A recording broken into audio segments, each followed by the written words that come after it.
We insert now the configuration and single line diagram for the transformer in feed. Here is the single line and here is the 7UD85. Before we connect it to the single line diagram, let's have a look on the function group structure. The function group structure for transformative protection is somewhat different to the overcurrent protection. Here we see the scheme for a 2-winding 7UD85. Since the transformer has two sides, we need two circuit breakers, which we describe with the two circuit breaker function groups. And we have a function group side for each side of the power transformer, side 1 and side 2. To this side we connect the currents, and here we place also the side related protection functions.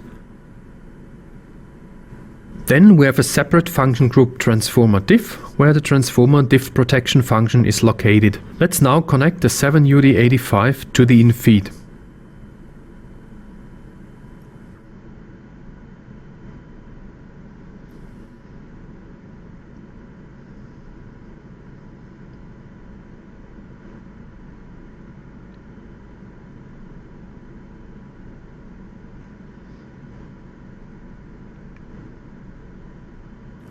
We insert the two breaker failure protection functions and the missing disconnectors.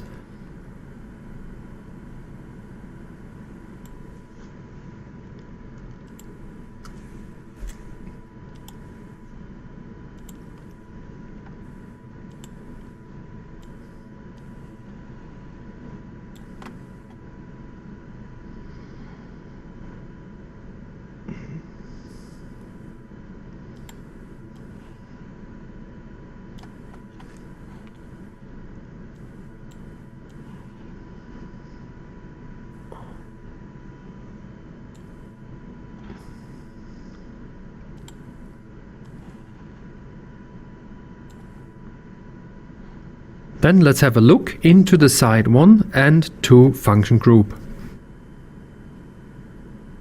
Here we enter the settings describing the transformer, like nominal power, nominal voltage and the vector group type. We have dy and 5, so we set delta, isolated and 0 on side 1, whereas on side 2 we set star, grounded and 5. The nominal power remains the same, the voltage is adjusted, and as mentioned before, we have star, grounded and 5. The next step is to copy our interlocking CFC into the 7UD85.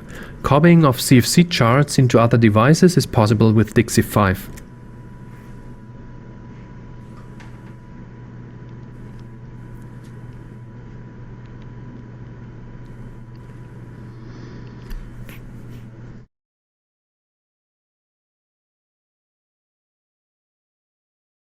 Compiling the chart gives us no errors because the switching elements and their names are identical here.